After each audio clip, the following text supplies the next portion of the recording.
الله عظیم ذات، الله د جلال خاوند.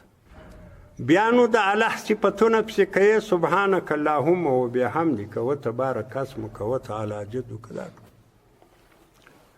بیا دې لمانځه کې څه دعاګانې هم شته. اهدنا الصراط والمستقیم، یا الله سمه لار راوښیه. اللهم ربنا آتنا فی الدنیا حسنه، یا الله په دنیا کې ښه شیان راکړه. وفي الآخرة حسنه، په آخرت کې ښه شیان راکړه. دا دعاګانې دي. بیا نو اخري خاتمه د لمانځه پر ده ده. اوس ګوره ته خو په دغه نیت راغلی یې چې الله ته تسلیم سي. الله ته چې یو څوک تسلیم سي، هغه له خلکو سره بیا بد نه کوي، خلکو ته ضرر نه رسوي. نو دا کېدلی شی چې ته سهار لمانځه ته ووتې، یا به دې چاته د مال ضرر ورسولی، یا به دې چاته په ژبه ضرر رسولی، یا به دې د چا خبرو ته غوږ نیولی، یا به دې د چا ناموس ته په غلط نظر کتلي. نو دا خو ټول ضررونه دي. اوس خو نو رالې الله جل جلاله ته دې عذر راوړ، لمانځه کې دې خپل اقرار د عجز هم وکئ، لمانځه کې دې د الله ثنا هم وویله، لمانځه کې دې دعاګانې هم وکړې، الله جل جلاله معافي درته وکړه. آخر الامر د لمانځه په پای و آخر کې ستا خبره بیرته له خلکو سره ده. السلام علیکم ورحمت الله، یوې خواته دې مخ ور واړه او دا خلک چې راغلي. السلام علیکم ورحمت الله بلې خواته دې. السلام علیکم، سلام د پر تاسې زما لخوا، زما لخوا نور سالم یاست، نه به زما د لاس له ضرره بیریږي، نه به زما د ژبې له ضرره بیریږي، نه به ستاسې مال ته ضرر رسوم، نه به ستاسې ځان ته رسوم، ځکه زما له الله سره تعهد نه وی کوي. دا د سلام معنا دغه د یوې و بلې خواته موږ ګورو، دا خلکو ته ګورو، سب تر پایه هغه تر پایه، دا د وژو د ملایکو نیت هم کې کوو. حتی دا نیکان پیریانان هم د جماعتو ته حاضرېږي، د هغو نیت هم باید سړی کې وکړي چې صالح د جنیاتو دلیل دي. او د امام نیت که پر امام برابر ولاړو، په دواړو سلامو کې به کوي، که یا هغه طرف ته و په ده خوا کې به کوي، که ده طرف ته و په خوا کې به کوي. نور به د خلکو نیت کوي. که خلک یې شاوخوا پر څنګ نه و ولاړ، یا په لمانځه کې یوازې د ملایکو نیت به کوي. زیاتي د دغه اعلان وکوي چې زما له خوا څخه دا خلک هم په امن دي، ځکه ما له الله سره تعهد نه وی کوي. او زما له خوا څخه دغه ملایکه هم زما له ضرره په امن دي، ځکه د انسان په نافرماني ملایکه خفه کېږي، هغو ته ضرر رسېږي، بدبویي لري. دا ټولې ګناوې ملایکه ډېرې سختې نفرتي نه کېږي. نو ده چې دغه تعهد نه وی کوي، نو یې وویل چې السلام علیکم، ملایکه ورته هم دا اعلان وکړي چې نور زما له ضرره په امن یاست، زه بد کار نه کوم. او زړه کې یم دا فیصله چې نور به بد کار نه کوي.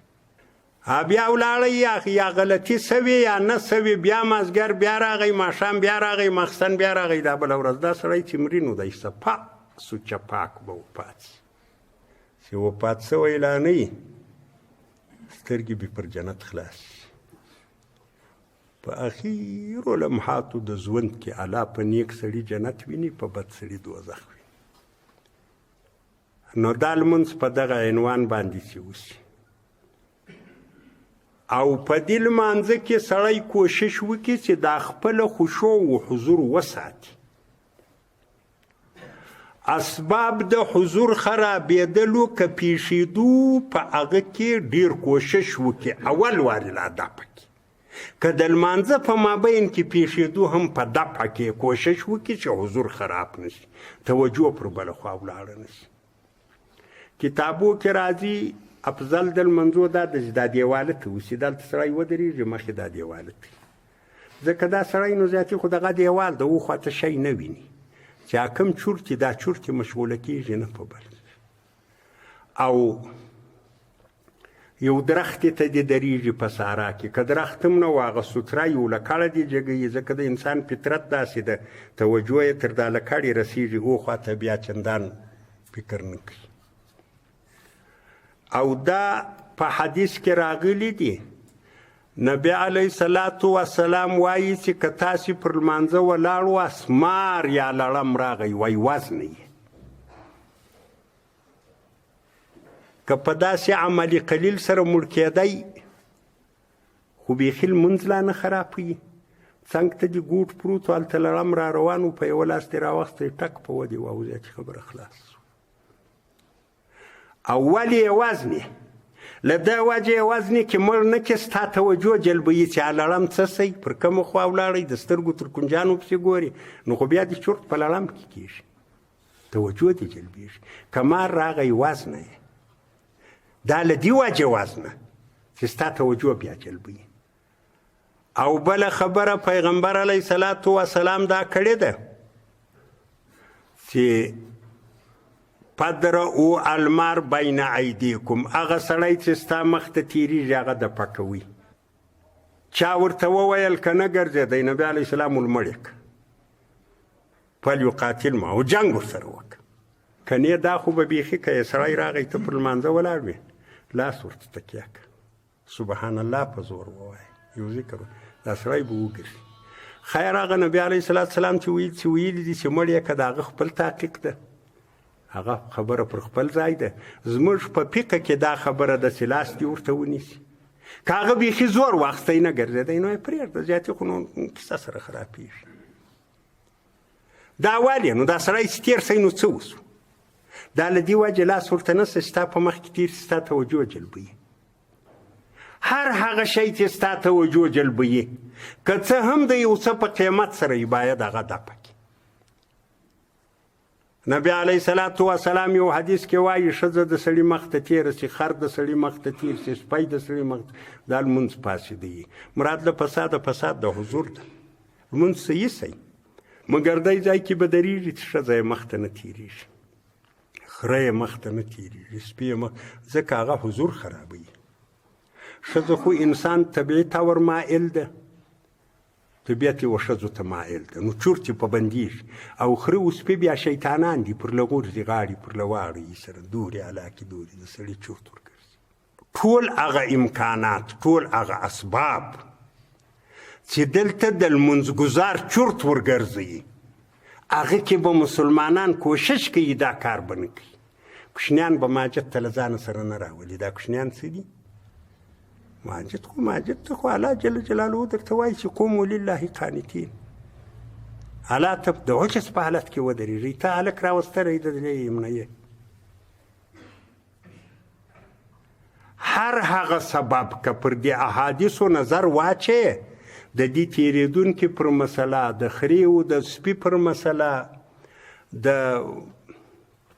نور داسې مسائل نو سړی په دې پوهېږي چې لمانځه کې ټول هغه شیان چې حضور د لمونځ کوونکي جلبوي له هغه څخه باید احتیاط وشي تر لمانځه مخکې هغه آزار دفع که هلکان پسې واخه که څوک نه راتلو دروازه ورته بنده که کور ورته ووایه چې ماجد ته خو ډېر خلک راځي سړی بد ښکارېږي هلک په پسې یې راسي زیاتې دورې غوزار شوه پر دې شي وخېزه وکه دا وکه دا کار نه ده دا کار چې هر څوک کوي دا غلط دا د شریعت خلاف ده دا د پیغمبر د ارشاداتو خلاف ده دا د لمانځه د تقاضا خلاف ده دا کارونه باید نه وشي که ښځې کورو کې ښځې هغه هم دا زموږ خبرې به شاید تر یو ځایه پورې اروي هغه دې هم د لمانځه پر وخت کوشنیان نه رالیږي دا د ښځې دپاره هم جرم ده چې په خپله دې د زېږولی ده وسې پاللی نه سئ زیاتې په ماجد کې هم نه دا کار غلط لمانځه پر وخت باید کوشنیان سړی وروزي کوشنیان کور کې کوشنیان آرام کې لمانځه د خلکو لمونځونه نه په خرابوي نو هغه لمونځ چې ما درته وویل چې هغه کې افعال دي اقوال دي احوال دي احوال شپږ شیان په دې لمانځه کې د احوالو له قبیلې دي دا د لمانځه روح ده د لمانځه دا افعال داسې دي لکه د انسان د بدن اندامونه لاس و پښه و مخ و شا و سر و سترګې د لمانځه دا دغه دی دي دا اقوال لکه د انسان لباس چې لباس یې مکمل وي، لنګوټه یې تړلي، خوله یې پر سر یې، صدرې یې اغوستي، کالي یې اغوستي، نو ښه ښکاري. د غیلس بس یو سړی راسي دا مسجد ته، موږ ورته یې ناست یو سړی د غیلس دغه مسجد ته راغی، نو خو موږ یې دستي ټېله کوو چې دا لیونی ده، بیخي له سر یې سړی دلانه. دا چې په لمانځه کې د افعال صحیح وي، اقوال دې غلط وي، نو دا لکه لت سړی دی. او چې بیا اقوال هم صحیح وي، افعال هم صحیح وي، خو احوال نه وي صحیح، نو دا مړ، دا لمونځ مړ ده، ژوندی نه ده. مړ خو نو تاسې وینئ چې مړ بیا چاته کار نه ورکوي، مړ به وړې په یو غار کې به پټوي. دا لمانځه ته به روح ورکوي، روح یې حضور قلب ده،